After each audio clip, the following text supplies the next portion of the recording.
aí, que é de comum acordo, eu gostaria de tratar duas observações que eu faço aí nesse tema. Primeiro, quando a gente fala de estrutura curricular. Quando eu falo de estrutura curricular, eu estou falando particularmente de projeto pedagógico de curso.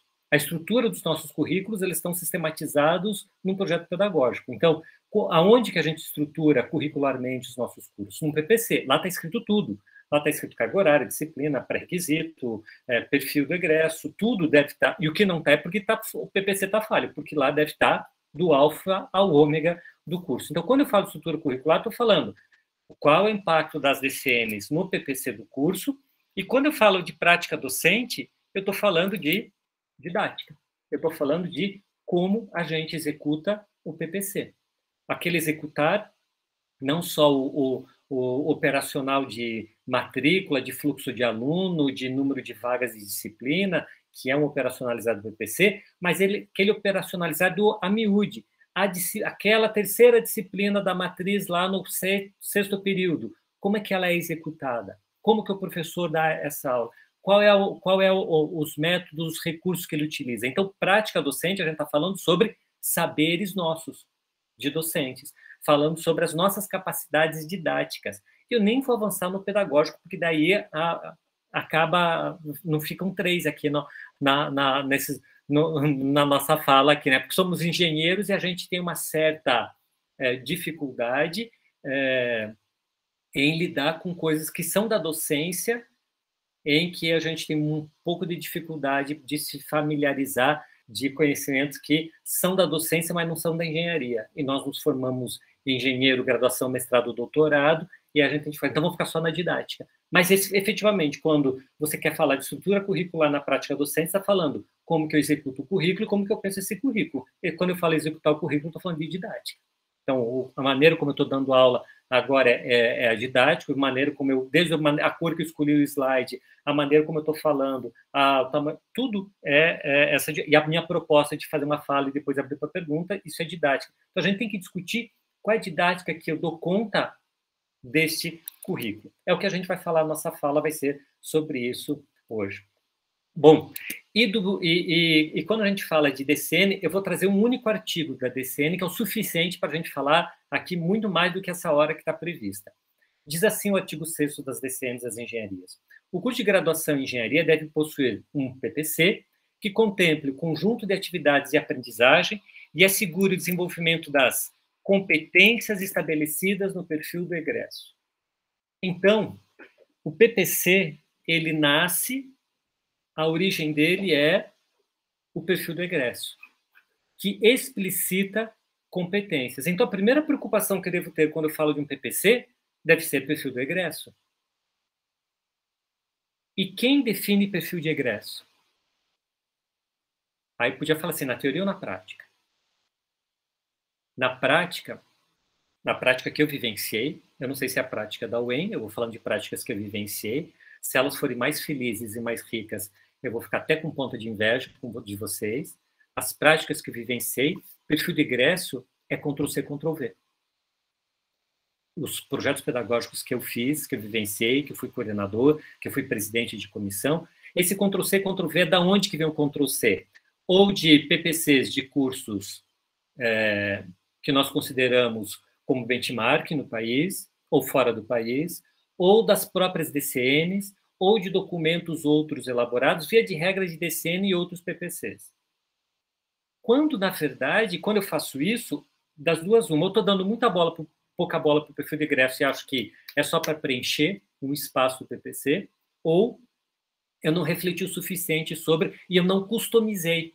Quando a gente faz um Ctrl+C, Ctrl+V, eu estou falando que o meu perfil de egresso é o perfil de egresso igual da USP, da Federal de Pernambuco, da Federal do Rio Grande do Sul, ou qualquer outra referência que a gente ache interessante, ou eu posso pegar referências fora do país. Mas eu tenho o mesmo corpo docente, eu tenho os mesmos empregadores, eu tenho o mesmo perfil do aluno ingressante, se não, qual é o sentido de ter o mesmo perfil de egresso? Eu não estou customizando esse meu PPC, ele não está à cara do meu curso, não está à cara do aluno, professor, mercado, sociedade. Então, não está a cara de Maringá, não está a cara do Paraná, não está a cara da UEM, porque ele está em algum lugar que eu fiz o Ctrl+C. Então, o primeiro desafio nosso é definir o perfil do egresso. Esse é o primeiro desafio. E como que se define perfil de egresso? Ou, a pergunta melhor ainda, quem define perfil de egresso? Isso não pode ser uma definição intramuros, porque a gente não forma um engenheiro para ficar dentro da universidade. A gente forma um engenheiro para o empregador. A gente forma esse perfil de egresso deve gerar empregabilidade. Essa empregabilidade ela tem uma relação direta com a sociedade, com o mundo atual. Então, quem define o perfil de egresso são todos esses stakeholders aí, são todos esses participantes. É o empregador, é a sociedade, de uma maneira geral, e aí a sociedade envolve o setor público, envolve as entidades de classe, envolve todos os atores sociais e também os atores internos da sociedade. A universidade, no contexto docentes e estrutura administrativa, esse é o termo que eu coloquei, universidade ali, toda essa estrutura, essa máquina aí que forma alunos, que somos nós, docentes, mas também toda a conselhos superiores e a burocracia e legislação, e os estudantes também, que eles também são uma excelente fonte de informação. E por que esses dois públicos? Primeiro, porque se eu tiver um perfil de egresso somente com o mundo externo, esse mundo externo é focado no resultado. Ele fala assim, eu quero engenheiro que tenha característica A, B e C. Só que ele não sabe como é que forma A, nem B, nem C. Porque eles não formam engenheiros. Eles empregam engenheiros. Então, ele sabe o que ele quer do profissional que chega, mas ele não sabe como é que se forma. Então, se a gente copiar ipsis literis ou só escutar a esse grupo, a gente corre o risco de um pragmatismo excessivo, onde, muitas das vezes, a gente vai chegar à conclusão de que eu não preciso de ciência para formar um engenheiro. Porque eu não entendo, e esse público não entende, aonde que entra o papel da ciência para formar um bacharel, para formar um engenheiro. Então, ele vai entender a matemática só como um instrumental. Então, se você não resolve integral ou equações ordinárias na tua vida profissional, você não precisa aprender integral ou cálculo diferencial ou equações ordinárias. Equações diferenciais ordinárias. Quando esse segundo público, a universidade, ele compreende que a matemática, ela constrói, ela tem o seu aspecto instrumental em que, como linguagem matemática, ela resolve muitos problemas, mas ela também constrói uma maneira sistematizada de pensar. Ela constrói uma complexidade pensante no engenheiro, em que se eu fizer a pergunta, isso funciona, o profissional usa ou não usa isso? E eu vou, ao longo do currículo das minhas disciplinas de matemática, de física, de química, de todas as ciências básicas que pertencem a um curso de engenharia, e eu vou ticando, fazendo checklist, se o profissional utiliza esse não, esse sim, esse não, eu vou estar com o foco do outro grupo. Não levando em consideração qual é o processo que constrói, por exemplo, aquilo que o pessoal do lado esquerdo, né, empregador de sociedade, fala, o engenheiro tem que ser um solucionador de problemas. Ou ele tem que ter um pensamento, eu falo assim, não, para solucionar um problema tem que ter um pensamento, um pensar sistematizado. Ele tem que saber do complexo dividir em partes, saber que a somatória das partes ela tem que dar o resultado final do complexo. E aonde que ele aprende isso? Também é nas ciências básicas, particularmente nas ciências exatas. Então, o meu perfil do egresso, ele deve ser o coletivo disso. E aonde que entram os estudantes nisso? Os estudantes, particularmente aqueles que estão em estágio, em final de curso, ou o egresso de poucos anos, de 1 até 2 anos de formado, ele tem informações riquíssimas. Primeiro, porque ele passou e vivenciou um curso por um ângulo que nenhum professor vivenciou. O único personagem dessa história toda que fez as 70 disciplinas da nossa matriz curricular é o estudante. Então, ele vai te dizer sobre um olhar, uma fala de um posicionamento bem diferente do nosso. E mesmo se a gente tiver professores egressos do curso, ele é egresso de um outro momento. de outro quadro docente, de outra matriz curricular, então a fala dele não será tão rica assim. E se eu escutar alunos com 10 anos de formado, ele já se descontaminou, no sentido positivo, ele já se desempregnou da universidade.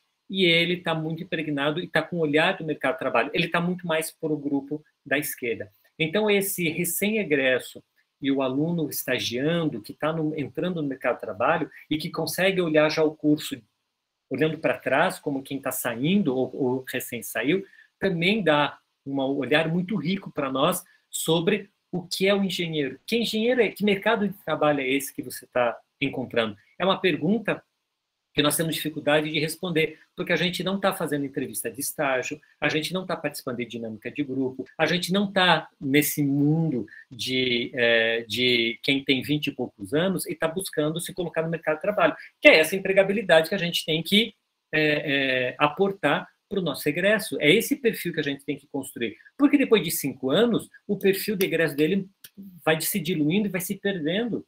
Qual a importância do engenheiro depois de 15 anos de formado, se ele se formou na universidade A, B ou C?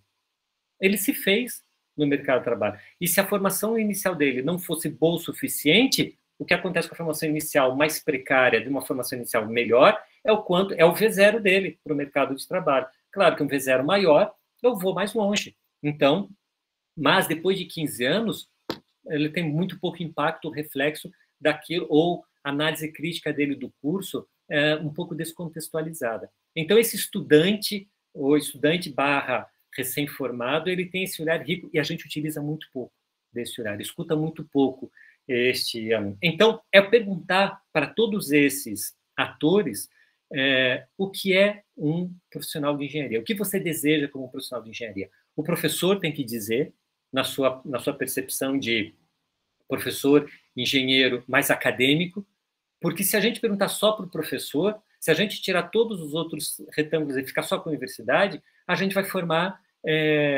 os sobreviventes vão ser aqueles que vão estar ávidos para fazer mestrado e doutorado, porque a gente cria a nossa imagem e semelhança. É natural, é da natureza humana. Porque lembra da tua turma de formado? Quantos viraram professores? 10%? 20%? Ora, 80% não tem essa vocação que a gente tem. Só que a gente tem uma vocação e que se a gente olhar, se a gente fechar numa sala e colocar 10, 12 professores universitários, falar sobre faça o perfil do egresso, a probabilidade de a gente construir um currículo que privilegia aqueles que têm inteligência para serem pesquisadores, e como pesquisador, principalmente na área de engenharia no Brasil, sobra pouco espaço de trabalho a não ser a universidade pública, porque a universidade privada não dá emprego para pesquisador e nós não temos centro de pesquisa, a gente vai formar um currículo de professores universitários que tem perfil de pesquisador, ou seja, a nossa imagem e semelhança. Por isso é importante esse perfil escutar ao egresso que tem uma certa maturidade, um certo olhar. Todo esse olhar de todos esses atores aqui, ele deve ser relativizado. Ninguém tem a verdade absoluta. Uma boa verdade está o somatório disso tudo. E eu consegui, então, fazer esta construção de todos esses perfis. Então, a universidade, ou os atores que pertencem à universidade, vão fazer stakeholder, vão buscar o benchmark nas melhores universidades, vão ver como que os outros currículos fazem, vão ver os seus pares, qual é a nossa competência instalada, no que nós somos bons, no que nosso quadro docente tem a vocação, tendência, mas isso não é a verdade absoluta. Ele vai escutar o aluno e falar assim, o aluno vai dizer, e vai criticar e dizer, não, vocês estão tudo errado, o bom é isso. Mas ele também não está com a verdade absoluta. E a gente vai falar com a sociedade, a gente vai falar com os empregadores, e vamos juntar tudo. E fazer, então, esse perfil de quem está contratando o nosso aluno, esse empregador, de que a sociedade... Porque também o empregador ele é muito pragmático. Mas quando eu falo, por exemplo, de que eu tenho que ter no perfil alguém com uma sensibilidade ambiental, uma formação de sustentabilidade, quem está dizendo isso para nós é a sociedade. A sociedade precisa de engenheiros com uma sensibilidade, uma percepção e uma formação em sustentabilidade. Para quando ele fizer desenvolvimento de produto, processos, seleção de materiais, ele tenha essa sustentabilidade na sua percepção. Quem definiu isso é a sociedade. Então, nós também temos que escutar a sociedade. Qual é o perfil do engenheiro que a sociedade precisa? É um engenheiro dos anos 70, tecnicista? É um engenheiro, ou é um engenheiro? É a sociedade que vai dizer, ou o empregador que vai dizer que eu preciso ter competências que transcendem o técnico, que não se falava nos anos 70, 80. Mas anos 70 é muito tempo, é 50 anos. Se nós nos formamos nos anos 90 a 2000, o nosso currículo é dos anos 70. Eu me deparei, infelizmente, numa mudança aqui, com uma matriz curricular da minha graduação. Sabe aqueles papéis que você guarda, não sabe por quê? E eu tinha matriz curricular da minha graduação. E eu tomei o cuidado de analisar ela e comparar, eu sou engenheiro mecânico formado, com as engenharias mecânicas da UTFPR. Nós temos 6, em 6 campos diferentes. Diferia, em termos estruturais, era a mesma coisa. Nomes de disciplina, talvez 30% diferente. Então, nós fomos formados e nós formamos alunos com uma cara de anos 70 muito boa. Então, se eu não escuto a sociedade, se eu não escuto o empregador, eu tendo a repetir esses currículos. Mas é bem mais difícil fazer isso. Mas em que livro sobre inovação que você encontra escrito que inovar é fácil, que não dói e que não é necessário romper paradigma? Quando a gente lê as DCMs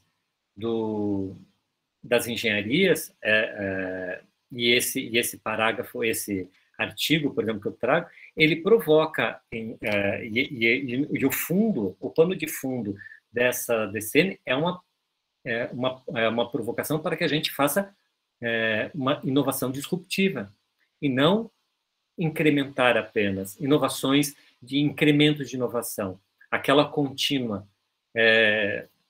em que a gente faz pequenos ajustes. Não, ela propõe uma ruptura. E toda ruptura na inovação, toda inovação disruptiva, ela gera resistência, ela gera medo, ela gera receio, porque a gente está fazendo diferente, em que eu não tenho todo o controle, a certeza que eu tenho quando eu faço do mesmo, ou quando eu faço apenas incrementos de inovação, onde eu vou melhorando pouco a pouco e que essa adaptação, o adaptar-se ao novo, ele é rápido e facilmente absorvido pela estrutura vigente.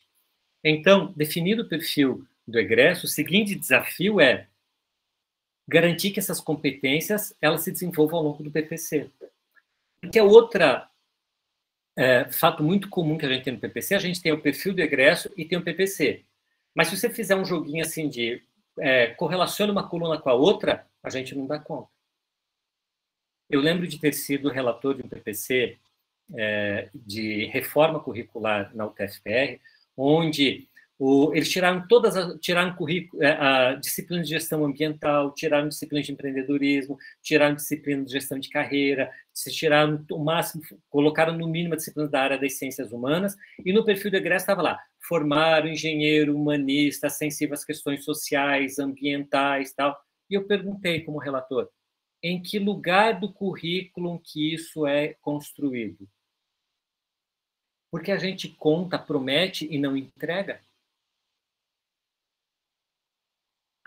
Pega o PPC do curso que vocês trabalham hoje. Vocês vão encontrar nas primeiras páginas o perfil do egresso, pega esse perfil do egresso e pega a matriz curricular. Me diz tudo aquilo ali, aonde que é construído. A gente tem muita dificuldade, a gente não consegue associar isso. O currículo, para nós, é uma caixa preta. O que é essa caixa preta? Você tem aqui o calouro e você tem aqui o engenheiro. Está formado, bonito, com empregabilidade. E está aquele calouro, né, perdido, bobinho, aquele menino, a menina de 17, 18 anos, perdido na universidade. Ele entra nessa caixa preta, a gente sabe que se transforma alguma coisa de algum jeito que no final sai um bom engenheiro que ele consegue emprego.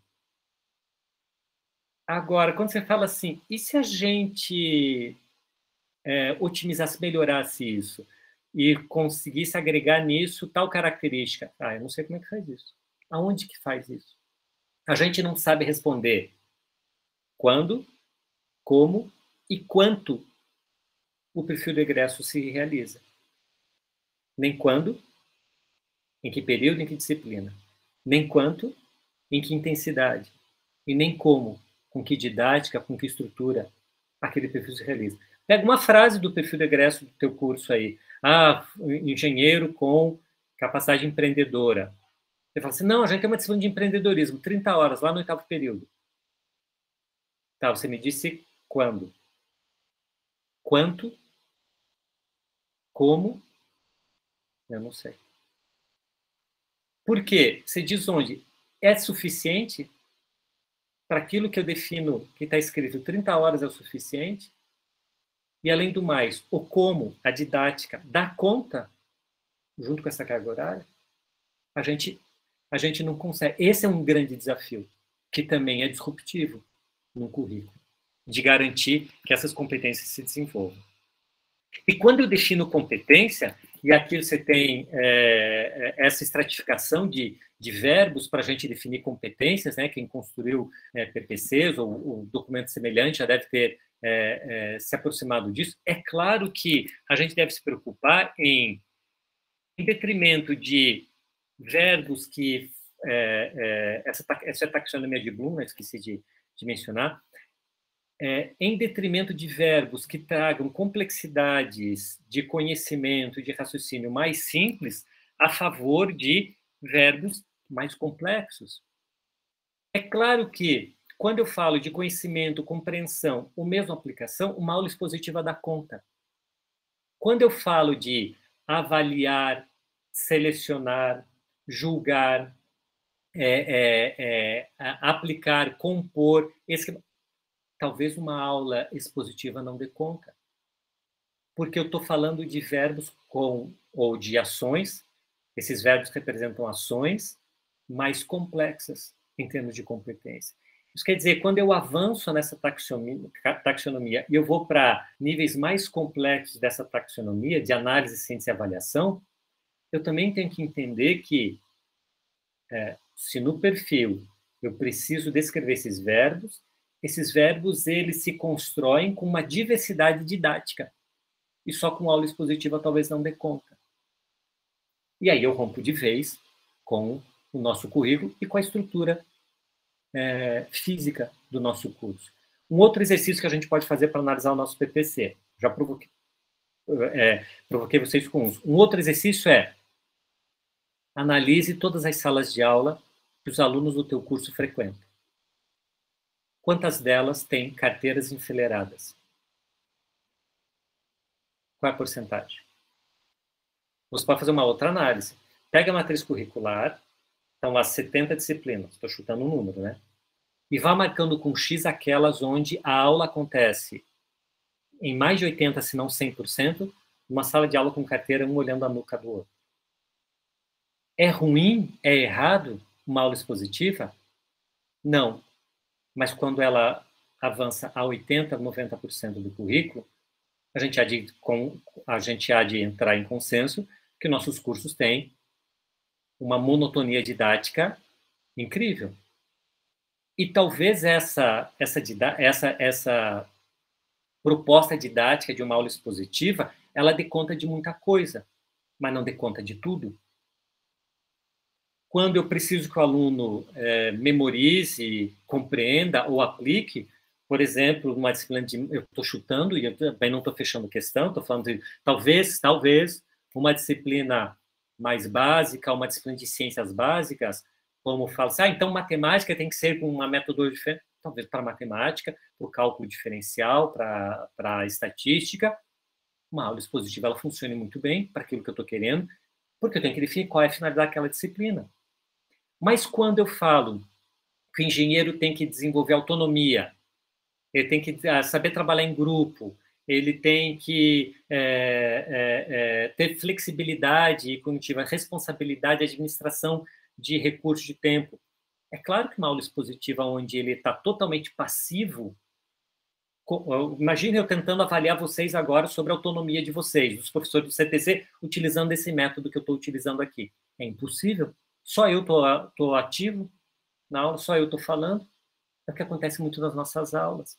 Então, também quando a gente avança nessa escala de taxonomia de Bloom, a gente começa a entender que as nossas aulas, a estrutura dessas aulas e a proposta delas também precisa de diversidade. Não é abandonar o que a gente faz, é diversificar o que a gente faz. Porque a formação do engenheiro, ela tem uma formação científica, técnico-científica, que é necessária, mas não é suficiente. E ela tem outra característica, uma abordagem individual, de você atuar no aluno por aluno, ele trabalhar individualmente na atividade dele, e ele estudar, e a prova individual dele, também é necessário, mas não é suficiente. Por que que essas duas coisas são necessárias, mas não suficientes? E vejo que muitas das vezes a gente acha que é necessário e suficiente, porque o nosso currículo ele contempla majoritariamente aulas teóricas e majoritariamente avaliações individuais e atividades individuais. Por que que isso não é suficiente? Porque é uma dualidade na formação do engenheiro. Ele é um profissional que ele deve se formar com uma capacidade teórica, mas uma capacidade prática, senão ele vira cientista. E o engenheiro ele não é cientista, ele pode se tornar um cientista, e ele não é alguém das ciências exatas, ele é alguém da tecnologia. E a tecnologia é justamente aquilo que faz a ponte entre ciência e técnica. Então, é um cara da prática. É o cara que vai buscar teoria na ciência e a prática na técnica, na execução. E a soma disso é o que gera tecnologia, que é o profissional. O engenheiro se forma para a Revolução Industrial, para servir a Revolução Industrial, porque não havia profissional que desse conta da tecnologia que estava como nascente na Revolução Industrial no século XIX. Então, e até hoje é isso. Nós formamos engenheiros do século XIX até hoje, a gente forma engenheiro com a mesma finalidade, dar conta das necessidades tecnológicas da sociedade. Se não houvesse a Revolução Industrial, não havia engenheiro como a gente conhece hoje. Haveria engenheiro civil, só. Engenheiro de pontes, caminhos, estradas, só. Todas as outras engenharias, elas nascem da Revolução Industrial e do seu avanço tecnológico. Assim, por coerência, o ensino deve ser acadêmico, e aí acadêmico fala competências técnico-científicas, e profissional. E aí esse profissional são aquilo que o mercado de trabalho fala, que são construção de competências socioemocionais. Existem expressões que elas estão cada vez menos sendo utilizadas por induzir a uma falsa interpretação, chamando de competências técnico-científicas de hard skills e de competências socioemocionais de soft skills. Eu mandei um artigo para uma revista esse semestre, onde o editor fala assim, eu não vou mandar para os referis se você usar o termo soft skill. Arranje outro termo para se referir a essas competências, porque dá essa impressão. E aí, claro que quem manda que obedece, né? Manda quem pode, obedece quem tem juízo. O editor da revista falou, o que a gente faz quando quer publicar? A gente fala assim, ok, e é claro, eu também concordava com ele. Então, eu entendo. Mas você vai percebendo que, há 5 anos atrás, isso não seria um problema que um editor falaria, ó, mude isso aí. E aí, tudo que estava soft skill passou a ser social emotional skills. Justamente para esse conceito de que não tem nada de soft no ensino mesmo. E a outra reflexão que a gente deve fazer é que não são componentes separados, que precisam ser equilibrados. Não, quanto e quanto. Não. O grande desafio eles devem se desenvolver de maneira significativa no currículo. Eu devo criar momentos onde essas coisas aconteçam significativamente. O aluno ele tem que ser, o egresso de engenharia ele tem que se expressar escrita e verbalmente. Chama o professor de comunicação linguística e ele faz lá uma disciplina de 30 horas no segundo período. E aí, 8 semestres depois, nunca ninguém mais falou nada sobre isso. Nem o professor da disciplina do sexto, do sétimo, que é quando está falando de engenharia, que é quando ele está colocando a mão na massa, que é quando está falando de tecnologia, ninguém mais avalia ele se está se comunicando bem, e aí a gente forma engenheiros travados, ou que não tem a desinibição, que são super envergonhados para falar em público, e está lá no nosso perfil de egresso, se comunicar bem. Mas se você não é avaliado, se você não explicita isso, como que isso vai dizer que você garante essa formação? Ou que, ao menos, você tem algum critério e mensura isso no teu projeto pedagógico.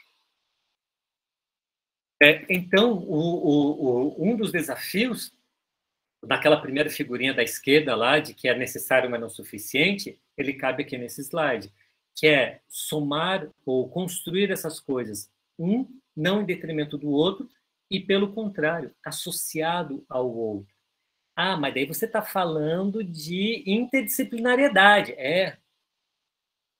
Mas como que eu me torno interdisciplinar? Tem duas maneiras. Ou eu vou para a fronteira do conhecimento e olho um pouco para o quintal do vizinho, eu não preciso pular cerca e me tornar proprietário do outro quintal. Mas eu preciso entender como é que é o quintal do vizinho. Isso é interdisciplinariedade. Então, eu vou para as ciências humanas, eu vou para outras áreas do conhecimento, eu vou para as ciências básicas, se eu sou um professor engenheiro e trabalho com uma disciplina de base tecnológica, ou para outros colegas de outras áreas, e vou me apropriar o suficiente para eu conseguir dar cerca, fazer um portãozinho, para que o aluno circule entre esses campos, entenda que há ligações nisso aí. É uma necessidade. E os nossos currículos, eles, a última coisa que eles são é interdisciplinares. As caixinhas, a representação gráfica dos currículos, das caixinhas, né, ao longo dos semestres, elas representam exatamente aquilo. Elas são peças de Lego. Elas se encaixam, elas são harmoniosas, mas uma não tem envolvimento nenhum com a outra. Não há interdisciplinariedade dos currículos que eu conheço. Aquilo que eu falo. Não estou falando de uma verdade absoluta, estou falando daquilo que eu conheço, dos currículos que eu vivenciei, particularmente na UTFPR, e eu fui professor da UEPG, mas saí de lá em 2006, então já não vou mais falar da referência da UEPG, porque já são 15 anos que eu não tenho mais contato com as engenharias da UEPG. Mas o que eu vivenciei até então, em 2006, são as experiências profissionais que eu tenho e dos currículos, de visitas, de avaliações que tem a possibilidade, são poucas, ou de congressos que a gente vai, são muito poucos as referências e exemplos dessas quebras de paradigmas tão fortes que a gente tem nos nossos currículos. E aí a pergunta é, como que eu supero esse paradigma? Como que faz para superar esse paradigma? Estou falando do paradigma de necessário, mas não suficiente, né? De uma abordagem individual e de uma abordagem somente técnico-científica. Bom, uma das possibilidades é eu criar no currículo momentos onde a teoria e a avaliação sejam aplicados em problemas reais. Eu faço desenvolvimento da teoria a partir de um problema real. Eu faço a avaliação do conhecimento do aluno sobre essa teoria em um problema real. Esses problemas reais, por natureza, eles cruzam fronteira de disciplina. As nossas disciplinas, elas foram criadas, elas se segmentaram desde lá o iluminismo, desde René Descartes e esse raciocínio cartesiano para facilitar o desenvolvimento do conhecimento humano, mas isso é uma artificialidade do mundo real. É igual o professor de mecânica dos fluidos andou desenvolvendo a equação de Navier-Stokes, né? Eu fui professor de Jardim McFlow algumas vezes, né? Aí você chega aquela equação enorme e fala assim, bom, mas daí a gente vai considerando o quê, considerando o quê, considerando o quê, considerando o quê, considerando o quê, e a gente chega no mundo ideal onde tem dois elementos de cada lado da equação. Problemas reais, eles não permitem que a gente faça isso. Talvez eles não sejam tão complexos matematicamente, mas eles são reais. Que eles estejam estruturados, eles surjam, eles se estruturem, eles nasçam no contexto e aspecto social. Social com o ambiental, com o econômico, com o social das pessoas e com o universo de trabalho. Do futuro egresso, faltou um ordem na digitação, perdão. Então, esse programa real ele tem que representar essa sociedade, esse ambiente de trabalho, e esse empregador. Sem definição pronta, que para nós professores é um grande desconforto, é verdade, mas isso gera tensões necessárias à formação do aluno. E a gente deve conviver com tranquilidade com essa resposta não pronta. E também com a tranquilidade que eu posso ter alunos que são mais inteligentes do que eu e que eles possam ter soluções mais inteligentes que as minhas. Isso não é um problema. Porque eu não sou professor porque eu sou mais inteligente da sala, eu sou professor porque eu sou mais experienciado e porque eu tenho uma formação para isso e preparei a aula e tenho mais maturidade e vivência, mas não porque eu sou mais inteligente. Então também tem que ter essa naturalidade aí de que eu não preciso ter a resposta ou a melhor resposta de tudo em sala de aula. Problemas que provoquem no aluno a necessidade tanto de interpretação como de estimativa, Isso é muito clássico e claro na vida do engenheiro. Então, mas não tem esse material. Aí você faz o quê? Então, qual é o mundo real? Quando você vai fazer seleção de material, quando você vai fazer otimização de processo, quando você vai fazer substituição de uma matéria-prima, que requer visão sistêmica. Quando a gente consegue... mas como quer dizer a gente fazer checklist de um problema? Não. São características do mundo real. Um problema de engenharia tem todas essas características. Naturalmente, um problema de engenharia tem essas características. O mais engraçado é que a gente vive em cursos de engenharia onde os problemas que a gente propõe para os nossos alunos não têm essas características. E aí, o que acontece, e que eu vejo acontecer muito, é uma ansiedade, uma precocidade em buscar o estágio, para que eles conheçam o mundo real. Porque o mundo real não existe na sala de aula, ou existe parte dele em sala de aula.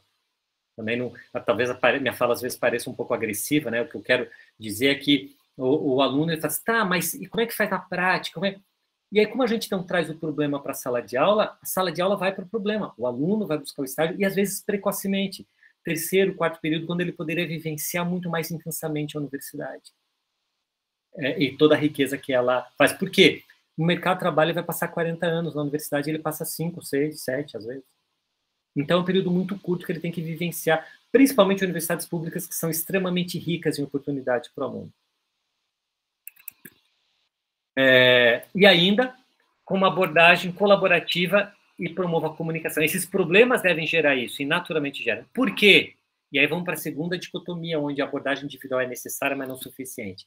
Porque a comunicação e o colaborativo é crucial para o mundo do trabalho, muito mais do que trabalhar em equipe com um objetivo bem definido, é ser colaborativo, é comunicação. Então, quando eu provoco problemas reais e esses alunos eles têm autonomia e é cobrado deles, e eles trabalham em equipe, eles têm que se virar e a coisa tem que acontecer. Mas isso parece muito complexo, muito distante. Qualquer um de nós tem situações muito próximas e que acontecem, mas elas são invisíveis no currículo. Um grande exemplo, que tem na UEM, que eu conheço, deve ter vários outros, mas conheço porque é da área da engenharia mecânica, é o projeto Baja. O Baja na engenharia mecânica é exatamente isso tudo que eu estou falando. Qual é a carga horária dele no currículo? Quantos créditos ele conta no currículo? É invisível. Então, a gente faz e finge ou acha que não é importante o suficiente para que eu dê carga horária para esse aluno. Será que você participar 1 ano do projeto Baja não dá para eliminar uma disciplina sequer? 2 ou 3? As optativas? Algumas específicas da área de projetos, da área de motores, da área... Esse aluno não aprendeu nada. Ele aprendeu de uma maneira muito mais significativa e rica. E a gente fala, eles estão só brincando. Formar engenharia é aqui, em sala de aula. Mas eu vou ter que sistematizar, vou ter que... Vai ter. Mas é pegar aquilo que não está tão sistematizado como esses projetos de competição. Então, existem vários na área de engenharia, e sistematiza ele, para que ele tenha um escopo de 4 meses. E esses alunos sejam avaliados. Acho que vai ter muito mais ganho para o Baja, para o aluno e para o currículo. Então, a solução é arranjar projeto Baja? Não estou dizendo que a solução é você curricularizar o Baja. É uma das possibilidades. Eu só trouxe a situação do Baja para dizer que isso já existe nas nossas universidades. Só que a gente põe pouca luz nisso. Prioriza muito pouco. É projeto de extensão. É o professor da boa vontade. É o professor que se mata de trabalhar. É o professor que fica lutando contra moinho de vento. É o professor da extensão. Por quê? Não conta no currículo, não é valorizado, não tem paper, não ajuda ele a participar do programa de pós-graduação. Agora, e se tivesse no currículo? E se fosse uma disciplina? E se fosse obrigatório o aluno fazer? Acho que o professor ganharia, o colegiado chamaria para si a responsabilidade, o aluno entenderia que aquilo como uma competência importante para se formar. Mas obrigatório ou optativo? Cabe a cada PPC definir, quanto que a gente quer formar, como que a gente quer formar esse engenheiro. É interessante que na UTF, na Engenharia Mecânica de Curitiba, da UTF, o professor do Baja é um professor de anos, muitos anos, é o mesmo professor do Baja. E ele fala que é frequente ele ter elogios de alunos quando ele vai visitar estágio, indústria, em que os alunos que participam do Baja é colocado para a indústria. Ele foi percebendo isso ao longo dos anos, né? Essas situações muito específicas. Esse engenheiro que se formou é muito bom, melhor que os outros. Não sei o que vocês fizeram, não sei porque esse aluno é muito bom. Ele teve uma formação diferenciada, que está invisível no currículo. E aí eu posso falar de empresa júnior, eu posso falar de um monte de situações que a gente já tem na universidade e que eles passam desapercebidos como formação de competência para nós. A abordagem colaborativa forma essa rede de relação importante, e aí, com isso, a gente supera essa dualidade do ensino profissional, que é uma capacidade, que a capacidade de aprendizado, a experiência de aprendizado começa a balancear o técnico-científico e o prático, ou o socioemocional. Para isso, para eu realizar isso, fazer isso acontecer no currículo, eu tenho que me perguntar, a cada disciplina que eu proponho no currículo, fazer a pergunta: o que eu aportei ao final dessa disciplina? Algumas disciplinas elas vão ser de 30 horas e você vai aportar coisas muito específicas e muito pontuais. Mas algumas elas necessitam ser maiores. Maiores que eu falo é carga horária mesmo, é quantidade de professores, é complexidade. E vão aportar competências mais complexas. Não é tirar tudo e apagar, começar a construir do zero. É agregar coisas no currículo. Eu falava para os professores, e se você pegar essas três, pega essa aqui, teu 8º período, pega essas 3 disciplinas e transforma em uma. E ao invés de ficar 3 professores dando aula teórica, propõe um projeto que envolva o escopo das 3. E você tem 3 professores em sala de aula avaliando. A arquitetura tem, os cursos de arquitetura têm algo que se assemelha-se a isso nas disciplinas de projetos. Mas eles ainda tem alguma segmentação. Pelo que eu conheço muito pouco de arquitetura. Mas é um esboço de uma ideia de você ter professores em torno de um grande projeto. No caso da arquitetura, são projetos arquitetônicos, que eles têm que desenvolver semestre a semestre, que vão ganhando complexidade ao longo do curso, e a gente pode ter, em alguns momentos dos cursos de engenharia, projetos que eles construem essa complexidade. Eu posso ter projetos de síntese de conhecimento, lá no final do curso, no 10º período, onde eu não aporto nada teórico novo, e você só aplica agora de maneira interdisciplinar, ou eu posso ter projetos que substituam disciplinas teóricas. E a parte teórica está com o aluno no 6º período em diante, ele já tem autonomia suficiente para buscar a parte teórica sozinho. Ah, mas eu não vou conseguir varrer o sumário do livro todo, e a formação dele vai ficar incompleta. Ah, tá, no dia da formatura o aluno lembra do sumário do teu livro inteiro. Então a gente fica com a consciência aliviada, porque falou o sumário inteiro do livro, mas não está preocupado se o aluno absorveu ou não. Quando que uma experiência de aprendizado vivencial como essa, ela é muito mais consistente. E, além do mais, se ele sabe alguma coisa, ele sabe o caminho para as outras coisas que eu não abordei. Então, eu troco o amplo pelo aprofundar, em termos de aprendizado, de vivência. O aprofundar que eu quero dizer, eu agrego, além do conhecimento técnico-científico, muitas outras competências junto com esse conhecimento técnico-científico. Eu vou ter que abrir mão de todo o conhecimento técnico-científico? Eu vou ter que abrir mão de todo o conteúdo, a informação. E esse aluno vai levar quanto tempo para buscar essa informação que eu não falei em sala de aula? 5 minutos. Para isso, o professor deve ter competências pedagógicas próprias, ou didáticas. Primeiro, ele tem que responder claramente aquela pergunta anterior. Eu preciso aprender a responder essa pergunta. Nós não temos o hábito de fazer isso. Nossos planos de ensino eles são pautados em ementa, ementas são pautados em sumários de livro.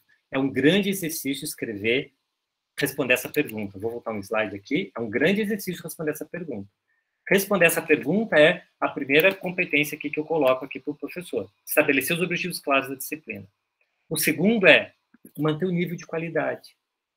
Eu não posso também estabelecer, falando assim, vou trabalhar por projetos, eu vou no primeiro dia de aula, né, no 2º semestre, em agosto eu falo para os alunos, a gente se encontra em novembro e vejo o resultado. Não, eu tenho que monitorar, eu tenho que dar feedback, eu tenho que manter e saber, e puxar o aluno e ficar dando retornos para ele semanais sobre como está andando e como que ele está atuando, se está aquém ou não daquilo que eu desejo. E criar sistemas de avaliação que deem conta dos objetivos que eu propus. É claro que, se eu proponho objetivos, por exemplo, trabalhar em equipe, e esse é o objetivo da disciplina, e claramente, quando eu escrevo lá no perfil do egresso, que é uma pessoa que trabalha em equipes interdisciplinares, multiculturais, blá, blá, blá, blá, está lá no perfil do egresso, eu faço, não, está aqui essa disciplina do 8º período que faz isso. E como que ele é avaliado? Sou eu que vou avaliar o aluno quando trabalha em equipe? Eu nunca trabalhei com ele em equipe. Tem que perguntar para os alunos, ele tem que ser avaliado pelos pares. Então, a avaliação também começa a se modificar. Aquilo que não era importante passa a ser, e aquilo que era tão importante começa a ser relativizado como importância.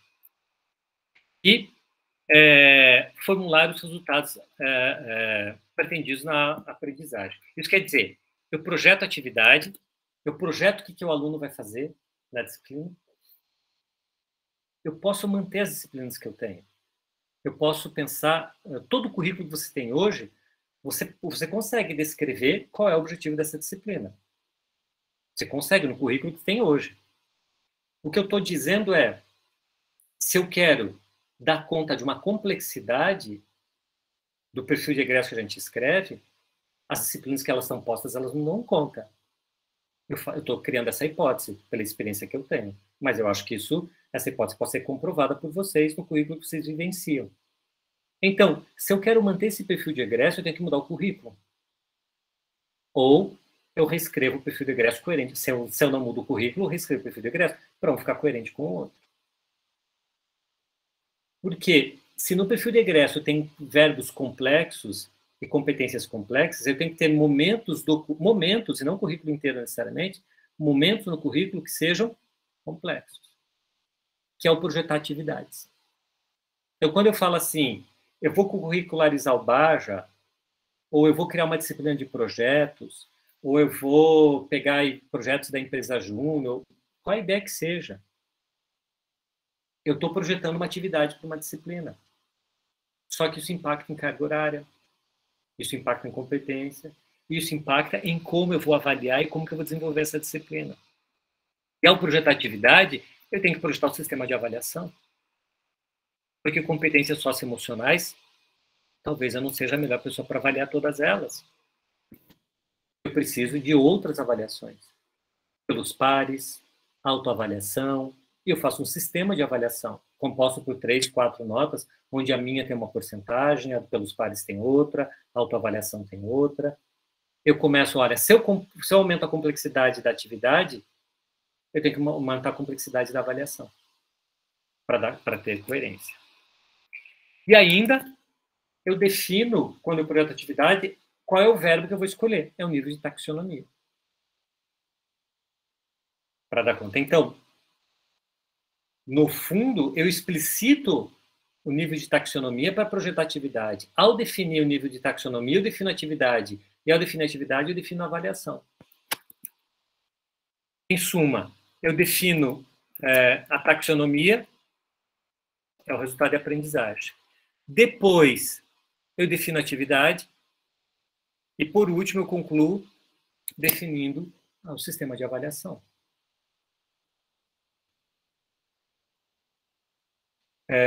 É uma maneira de a gente construir um projeto pedagógico onde toda e qualquer competência que você escrever no perfil de egresso, você vai dizer como, quanto, quando isso acontece no perfil. Por quê?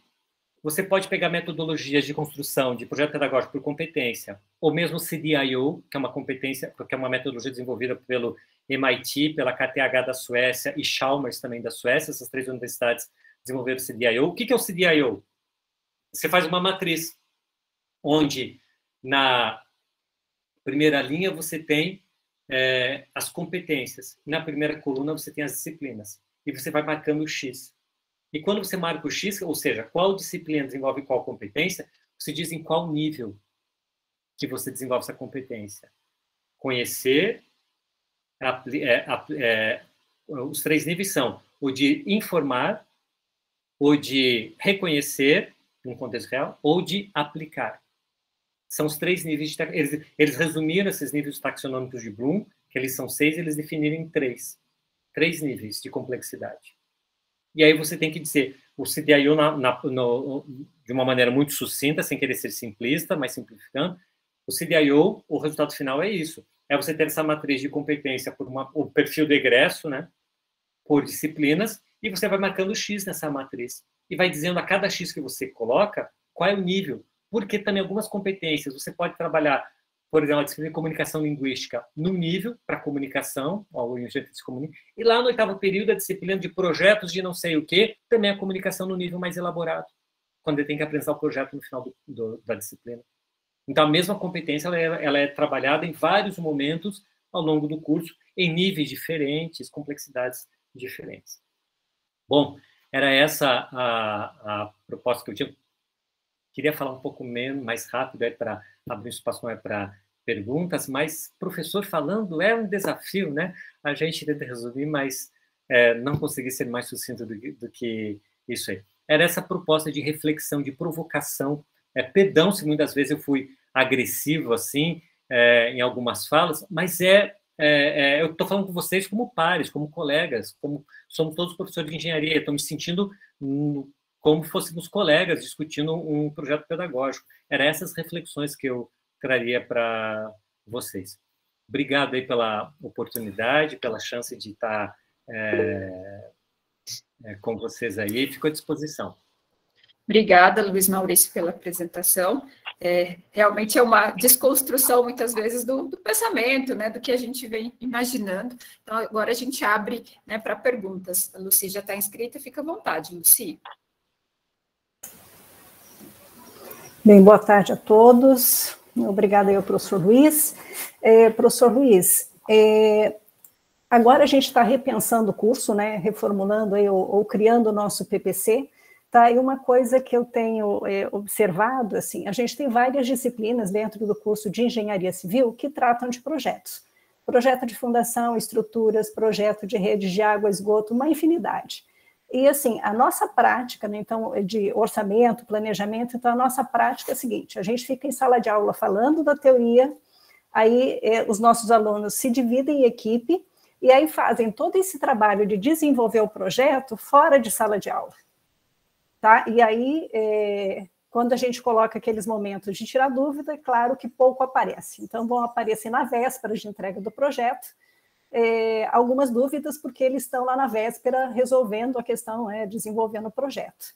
Tá? Então, assim, com a tua experiência, assim, como que a gente poderia conduzir aí toda essa prática de projeto dentro das disciplinas, de uma maneira em que assim, o professor, né, estivesse acompanhando, aprendendo junto com esses alunos?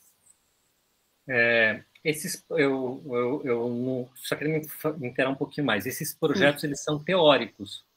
Eles são informação dada. As informações para os alunos elas são dadas prontas, né?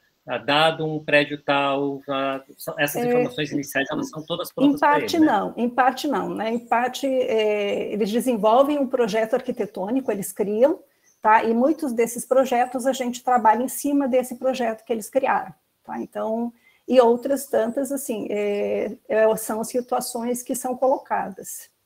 Então, depende, né, o projeto. É importante, quando a gente trabalha por projetos, é importante que uma das partes da metodologia por projetos é você definir keystones. Keystones é essa expressão que é difícil a gente traduzir, mas são os pontos-chave. Então, quando eu falo para eles, ao final do semestre você tem que entregar isso, também tem que dizer, daqui a 15 dias tem que entregar isso, daqui a 30 dias tem que entregar isso, ou se eu conseguir fazer semanalmente, eu tenho que definir quais são as entregas semanais. Porque é necessário que eu tenha um encontro semanal com esse aluno, porque senão ele se perde. E aí você não sabe como é que está o desenvolvimento da equipe. Esse projeto pode surgir do nada no final do semestre, né? Ele é um projeto encantado, ele surge por alguém, ou parte da equipe só que participou. Se eu quero compreender, acompanhar melhor essa equipe, eu tenho que definir o que eles têm que entregar de período em período, 15 dias ou semanalmente. Então, é interessante, porque então se ele não entregou, ganha zero, eu vou definir o sistema de avaliação, você pode fazer uma avaliação semanal ou quinzenal, pode valer 30%, e você não entregou, é zero, mas são 10 avaliações, então aquele zero vai ser um pouco impactante, tem como você correr atrás no próximo semestre. Eu tenho que avaliar entre os pares se eles trabalham por projetos. Está todo mundo trabalhando junto? Todo mundo está acompanhando? Então, mas não uma avaliação daquela, vale 0,2 pontos de 0 a 10, 0,2 é a avaliação pelos pares. Não interessa nada a ninguém, não é significativo isso aí. Eu prefiro tirar 8 e 8 em vez de tirar 9 e não fazer nada. Se eu tiver uma equipe que tem aquele lá, ó, que carrega tudo nas costas. Então, a gente tem que pensar, primeiro, como é que eu acompanho, se o projeto realmente tem um significado real para esses alunos e como eu avalio. Todos nós, em qualquer situação, a gente dança conforme a música. E a música que a gente toca para o aluno é o sistema de avaliação. Ora, a gente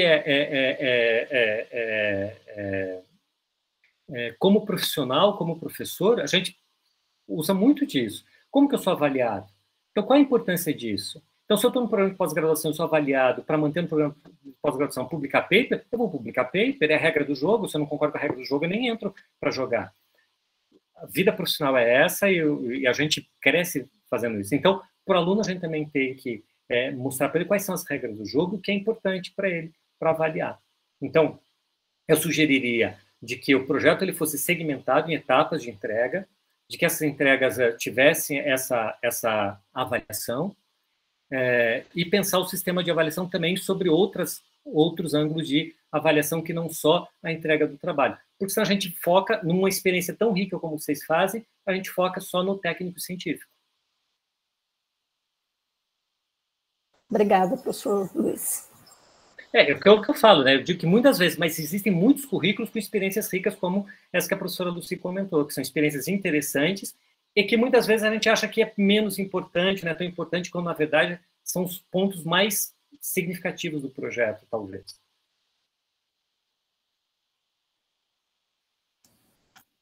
Professora Gisele, está inscrita, fica à vontade, professora Gisele.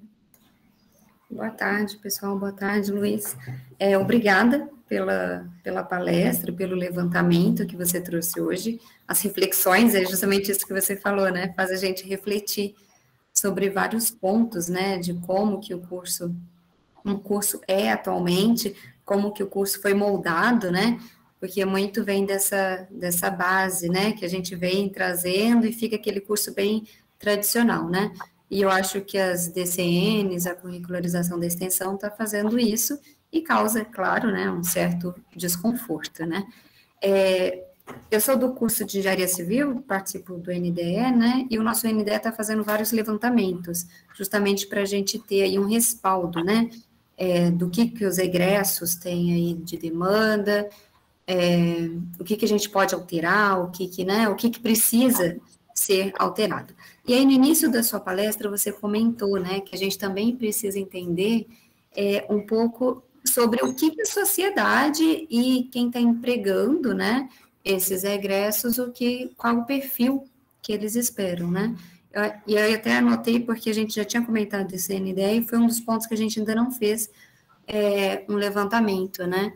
Aí eu queria te perguntar isso, se você tem alguma sugestão de como que a gente pode levar para fazer esse levantamento na sociedade e nas empresas, né?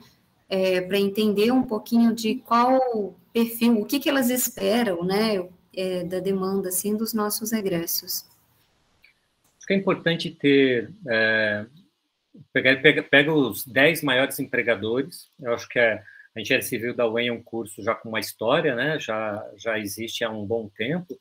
Então, existem empresas que elas tradicionalmente têm esses alunos, qual é a região onde esses alunos vão e quais os maiores empregadores, e conversar com o pessoal de RH desses empregadores. Como que pode fazer um bate-papo com perguntas abertas e tirar desse discurso deles, da fala deles, ou esquematizar, dá mais trabalho para elaborar um estudo de pesquisa e é mais fácil para sistematizar o resultado, né?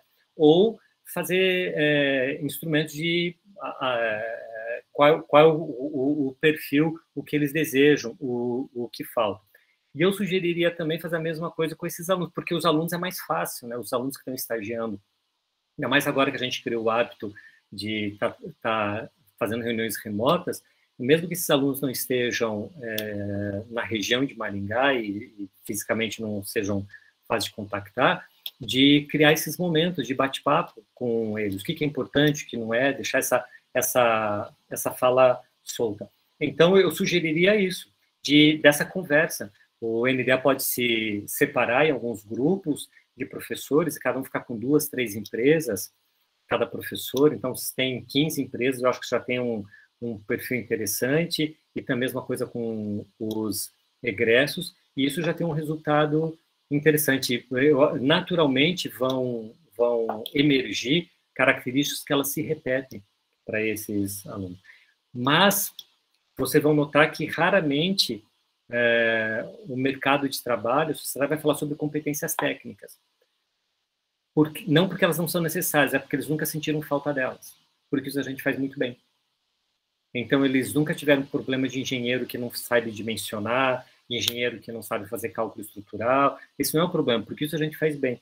É interessante entender que o fato deles não citarem não é que não seja importante, é porque já está contemplado. O que eles citam é que eu tenho que agregar mais na matriz curricular. Obrigada, professor Luiz. Com os egressos nós fizemos, com os egressos e também com os alunos do último ano, né, porque já estão estagiando.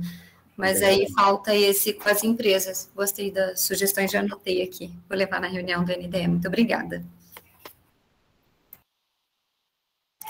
Bom, acho que essa questão interessante, essa visão, que acho que é a primeira, né, que traz essa visão para a gente também de ouvir as empresas, e acho que você deixou muito claro esse formato, né, de como abordar as empresas. Acho que isso é um ponto importante que até então, às vezes a gente se pergunta, tem que ouvir, mas a gente não sabe muito bem como, né? Às vezes a gente entende que, não, quando a gente está ouvindo o egresso, de certa forma a gente já está ouvindo o mercado, mas essa sugestão do RH eu acho que é bem interessante, agrega bastante.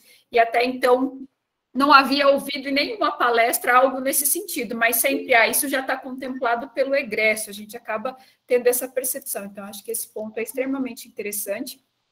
Acho que essa visão que você acabou de colocar para a professora Gisele é importante, né? Que quando a gente vai exatamente perguntar, até mesmo para o egresso, essa parte técnica ele não sente falta, mas não é porque ela não é necessária, é porque ela é bem dada. E às vezes isso nos leva a uma falsa sensação de que aquilo não é importante. Então, acho que essa fala sua assim, muda a chave, né? Às vezes da percepção que às vezes parece que não faz sentido, mas acho que é bem interessante. Até fui anotando algumas falas, porque é exatamente levar essas falas pontuais, essa percepção até mesmo para o NDE, porque às vezes a gente acaba se perdendo, né? Nesse monte de coisa que vem, de que, olha, é só esse tipo de habilidade que é importante, isso que falta. Então, acho que muito interessante esses pontos que você colocou, Luiz Maurício, para abrir, né, os nossos horizontes nesse processo aí de reformulação. Professor Frank, fique à vontade. Eu tenho um lado também de como que a empresa ou a comunidade ou empresa ou órgão público vai saber o que a gente tem para oferecer. Então, a universidade também deve fazer um levantamento daquilo que é possível dentro das várias competências, disciplinas, e falar, eu tenho isso para te oferecer. Porque às vezes eles nem sabem o que a gente tem. Então, talvez eles tenham que ter essas duas vias, né? Essa mão, tanto deles falarem, como nós oferecermos. Sim, e quando a gente fala de formação de aluno de currículo, a gente oferece à medida que a gente consegue incorporar isso no TPC, no projeto pedagógico. É a maneira como a gente pode oferecer. Então, quando a gente... E por isso eu falava que quem constrói o perfil de egresso não é um ou outro ator, é todo mundo junto. Quer dizer, mistura isso tudo e vê o resultado. Porque eu também não posso falar assim, nós precisamos de nanotecnologia. E não tem ninguém no departamento, na universidade, que fala de nanotecnologia, de uma tecnologia de ponta. Não, gente, não tem a característica do nosso perfil de docente. Então, nós somos bons em outra coisa. E aí a gente também tem que levar em consideração essa variável. Porque, particularmente em nossas instituições públicas, que a restrição de contratação e a flexibilidade de contratação, ela é muito pequena. Então, a gente se contrata quando alguém se aposenta ou quando alguém pede exoneração. Então, é muito lenta a nossa renovação de quadros. Eu não consigo ter essa dinâmica. Então, a gente tem que se virar com outras possibilidades para fazer isso aí. Mas tem que levar isso em consideração, sim, professor. Professor Luiz Maurício, o senhor comentou também que vocês tiveram aí, né, na reformulação, pelo que eu entendi, vocês pegaram lá 2, 3 disciplinas e juntaram, né, isso em uma disciplina, fizeram, então, os professores em torno de um grande projeto. Eu gostaria de entender como é que foi a experiência prática, mais no sentido de desafios, oportunidades, como é que foi para colocar isso rodar, né? De você pegar uma disciplina, porque a gente tem muito isso, né? Essa disciplina é minha, eu leciono ela dessa forma há muito tempo. Como é que foi essa experiência? Quais desafios vocês tiveram, né, em relação a isso? Quanto mais novo for o professor, quanto mais novo ele estiver na universidade, quanto mais novo for o curso, mais fácil é. Porque a gente cria hábitos. E é do ser humano, é característica nossa. Mudar é muito... Eu tenho que ter um bom motivo para mudar. Então, e um bom motivo hoje, é dar conta das DCNs, é formar um curso mais interessante, é formar um curso mais complexo. Os nossos cursos, eles são muito pautados em transferência de informação. As nossas disciplinas, elas são disciplinas que transferem informação. E esse é um paradigma que em 2000 caiu por terra. Quando você começa a ter internet, e nada do nosso curso não existe na internet, ou o que a gente fala de técnico científico que é inédito, ou que o aluno não acha fora da sala de aula. Ele acha tudo. Ninguém mais tira xerox de caderno, de livro, tal. Está tudo na internet. A dinâmica da sala de aula modificou de 2000 para cá. Então, a gente tem que... Quantos anos ainda as pessoas vão vir para a universidade para frequentar 70 disciplinas, para ter um diploma e ter acesso à informação? Quanto tempo um diploma vai ser necessário para você trabalhar como engenheiro? Tirando algumas... E a engenharia civil é muito forte isso, porque ela tem restrições de lei, mas as outras engenharias, 80% do emprego que os engenheiros têm não precisa ser engenheiro. Ou para fazer controle de processo, tem alguma lei que obrigue a ser engenheiro. Talvez a engenharia química tenha algumas coisas, em algumas áreas, quando você trabalha com alguns processos, responsabilidade de processos, a mecânica também tem alguns. Mas quanto dos nossos alunos trabalham... E aí eles reclamam, mas eu não sou contratado como engenheiro. Porque o que você faz, não existe lei que precise ser engenheiro. E a gente pode, extrapolando isso para daqui a 10, 20 ou 30 anos, o mercado de trabalho não quer o diploma de engenheiro, ele quer a competência que a gente agrega nesse aluno.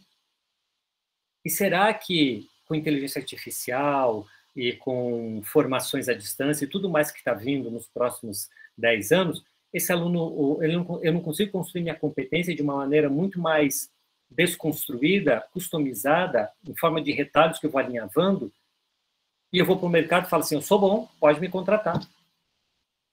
Vamos pegar o outro extremo de alguém que sente isso muito fortemente, que é a área de TI, a área da informática. Quantas pessoas não são excelentes programadores sem precisar ter uma formação formal, acadêmica ou diploma? Então, será que isso também não vai se agregar para outras competências? Quando você começa a ver CEO da LinkedIn, do Facebook falando, eu não quero diploma, eu procuro competências. O desafio é achar competências, mas com a inteligência artificial está ficando cada vez mais viável.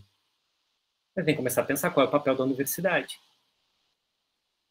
Então, esse é um bom motivo para a gente repensar o nosso currículo e falar assim, eu vou modificar. Esse é um incentivo. E aí, voltando à tua pergunta, né, qual foi a experiência? Você está pronto, está aberto? Não, eu estou afim. É todo mundo? Não, quando se fala de inovação, tem 3 grupos de pessoas. Aqueles que falam assim, vamos inovar, assim, eba, vamos lá, quero mudar tudo. Tem aquele segundo grupo que fala assim, eu vou subir no muro e ver se dá certo. Se der, eu pulo. E tem o terceiro grupo que daqui a 10 anos vai estar no corredor batendo tambor, falando assim, não vai dar certo, não vai dar certo, não vai dar certo. Faz o seguinte, foca no primeiro, convence o segundo e esquece o terceiro. Essa é a maneira. Excelente dica, professor, importante para a gente repensar.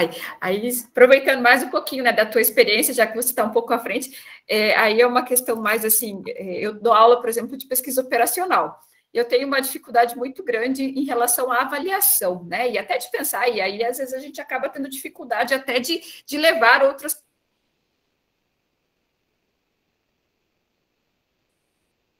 Essa questão dessa proporção de avaliação docente a autoavaliação pares nas disciplinas. O que você, assim, porque às vezes, exatamente, vou falando pela, né, às vezes fala assim, a autoavaliação tem que valer muito pouco. Qual é a tua experiência? Como que, assim, porque você fez uma fala que é exatamente, né, de que a gente tem que mudar isso, né, ou pensar numa valoração maior, ó, acho que nesse sentido, para que isso valha a pena mesmo para o aluno. Qual que é a tua experiência, professor? Como que eu não saberia dosar isso? Acho que esse é o meu grande questionamento. Como dosar? Acho que a primeira coisa a fazer é escrever o que você pretende que o aluno tenha no final. Se nada do que eu escrever tem a ver com autoavaliação, a autoavaliação está perdida lá. Ou mesmo avaliação pelos pares. Eu não posso avaliar algo que eu não tenho a ideia, ou não tenho a pretensão, ou não tenho a intenção de que a disciplina dê conta. Eu vou querer fazer bonito, florear para um negócio que não tem que florear. É como se falar assim, eu vou fazer a avaliação dos pares do aula de cálculo diferencial, onde eu trabalho unicamente individual.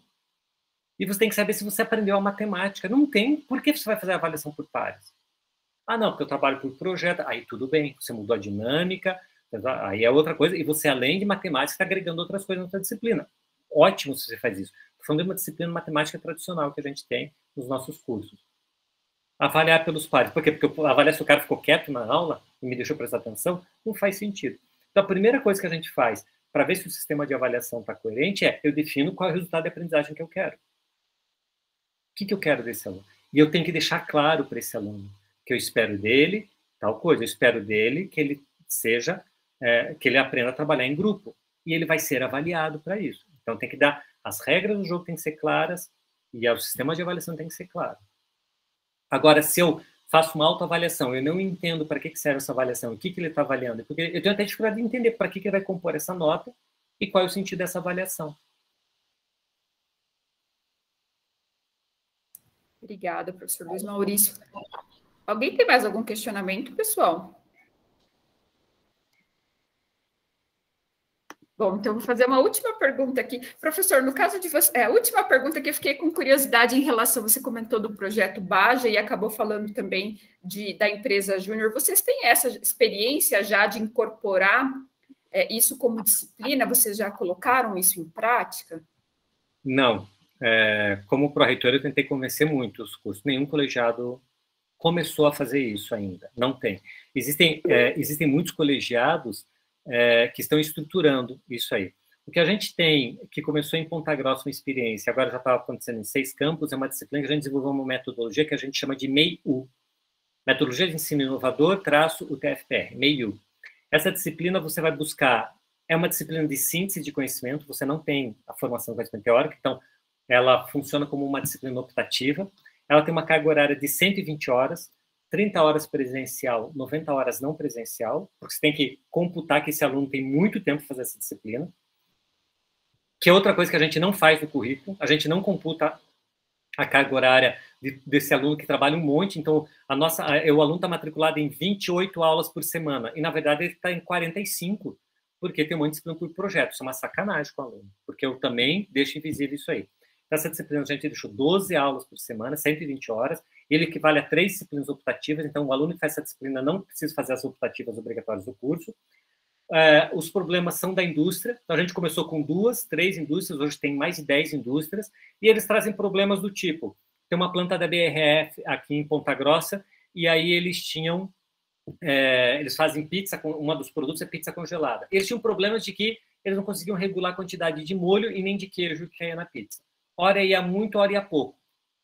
Isso é um problema multidisciplinar, né? É do engenheiro químico, é do engenheiro de alimentos, é do engenheiro mecânico, é do engenheiro eletrônico, é de tudo, porque você tem sensor, você tem maquinário, você tem um processo físico-químico acontecendo ali. Então, e as disciplinas, elas são para todos os alunos. Então, todos os alunos do campus participam, os que querem fazer, ela é uma optativa, e as equipes têm alunos de todos os cursos. Então, para essa equipe tinha um aluno da mecânica, e tem um bacharelado em ciência da computação, que é o pessoal da linguagem, da programação, que também colabora. Então, todas as equipes têm um aluno de cara de engenharia e um aluno de BCC, e eles resolvem esse problema. E aí tem um professor da indústria, que a gente chama, que é o cara que vai receber eles, passar informação, dados, visitas, e a avaliação no final é por um seminário, onde são os professores da disciplina e o pessoal da indústria que avalia o seminário e dá a nota. E eles são avaliados pelos pares também, e tem autoavaliação, porque aí faz sentido porque ser avaliado pelos pares e porque há autoavaliação. Professor Frank, fique à vontade. Não, só para complementar, que eu sou aluno dessa disciplina de Indústria 4.0, e é bem legal mesmo. Assim, eu faço doutorado na PPGEC, em Curitiba, e a disciplina é da UTF de Ponta Grossa, e ela abriu para todos os campos, mas é muito interessante, bem legal a questão de incluir. Tem aluno, por exemplo, da engenharia química, trabalhando junto com a mecânica, com a produção, resolvendo problemas da indústria. Como você falou mesmo, achei muito interessante. E eu esqueci de comentar isso, professor Frank, que agora ganhou a complexidade que tem alunos do estricto senso participando com alunos da graduação também. Uhum. Professor Edwin. Obrigado. Luiz Maurício, né? Só aproveitando um pouquinho a tua experiência, né, inclusive na pró-reitoria, né, apesar de não ter uma relação direta com a tua palestra, mas gostaria de saber, né, o desafio que nós estamos tendo aqui também, né, é o vestibular, que é a entrada do aluno, não é? E meu questionamento é no sentido, o quanto que essas alterações que estão sendo colocadas, e aí talvez, né, eu entendi também que vocês na UTF-PR, vocês estão, né, na frente da UEM, né? O quanto que, se vocês estão passando por essa dificuldade de colocar o aluno para dentro, né, e o quanto que essas mudanças, né, nós podemos aproveitar para a gente ser mais atrativo, né, uma vez que, independente da engenharia, né, ou do curso de graduação que a gente está tendo aqui na área tecnológica, não é, ela está apresentando uma queda, não é, na sua procura, não é, o quanto que nós vamos descer ainda, né, é o desafio que nós temos pela frente.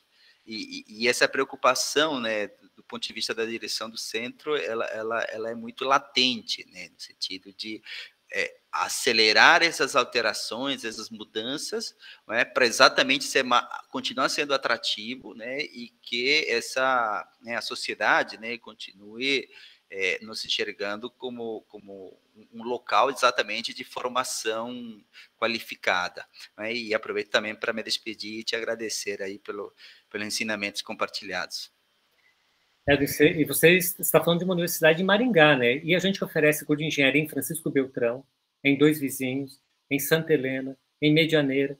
Tem cursos que você não preenche 60% das vagas de engenharia. É um problema desses cursos. Quando você vai ainda para cidades menores ainda, com menos atratividade de alunos de fora, mais da metade dos nossos alunos são de fora, o nosso sistema é via SISU, a gente não tem um vestibular, abandonamos o vestibular próprio já há mais de 10 anos. Eu acredito, e provocava muito isso, que a gente tem que trazer cursos que sejam interessantes, que sejam, que tenham internacionalização. Então, eu acho que uma das atratividades, e a gente trabalhou muito nisso, dupla diplomação. Hoje, todas as nossas engenharias têm dupla diplomação com Portugal e com a França. Então, esse aluno ele pode ter um diploma europeu. Claro que isso tem um custo, tem que morar lá, tal, mas a gente consegue, se o aluno tiver disponibilidade financeira, ele consegue ter um diploma francês ou um diploma em Portugal, fazendo a graduação aqui. Isso é um atrativo. A gente começa a receber aluno e fala assim, eu vim para o UTF porque eu agora também estou fazendo francês, porque eu sei que tem dupla diplomação com a França. Calouro falando isso. No primeiro período, a gente começa a ter, depois de alguns anos, e vai repercutindo isso, né? Um fala para o outro, fala para o outro. E o segundo é você fazer um curso que seja mais atrativo e que diminua também, um outro aspecto muito forte, que diminua a reprovação de início de curso. Nós não podemos achar que o meu nível de matemática e física é esse aqui, se o aluno não alcança, azar dele.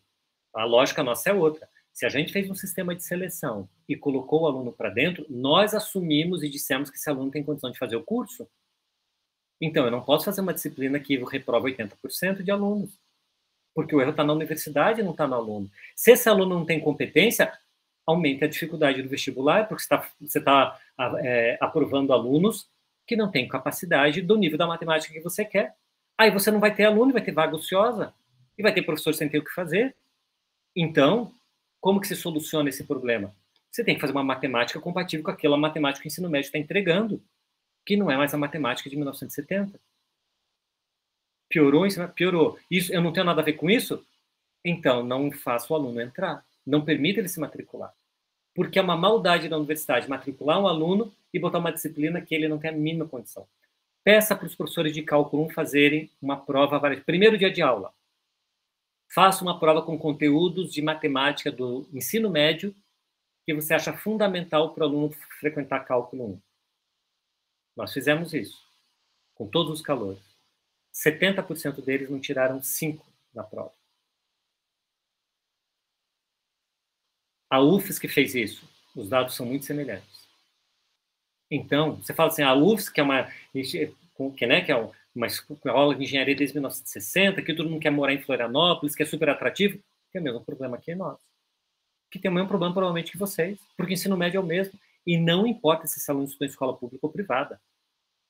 O nível de matemática dele não chega ao nível da matemática de cálculo 1. Então, eu tenho que pensar o meu currículo para ser mais receptivo para o ingressante, inclusivo para esse ingressante, ser mais atrativo na parte tecnológica, quando eu estou passando do 5º período em diante, e ter movimentos de internacionalização. Esses são os 3, esse é um tripé que eu defendo muito para atratividade de curso, Éder. Obrigada, professor Luiz Maurício, né, pela tua participação, por todos os esclarecimentos. Te agradece a tua disponibilidade, por vir compartilhar conhecimento, experiência conosco. Muito obrigada. E agradeço também a participação de todos, né, na palestra de hoje, mesmo a gente tendo aí reunião em paralelo. Muito obrigada a participação de todos. E amanhã temos, né, mais atividades aí, seguem mais atividades. Obrigada, professor Luiz Maurício, por tudo. Até mais. Foi um prazer, estou à disposição. Quando quiserem, estou à disposição. Foi um prazer, é sempre um prazer compartilhar a experiência com os colegas aí. Obrigada, gente. Bom final de tarde, então, para todos. Até mais. Até mais. Tchau, Luiz Maurício. Obrigado. Tchau, tchau. Obrigado. Valeu.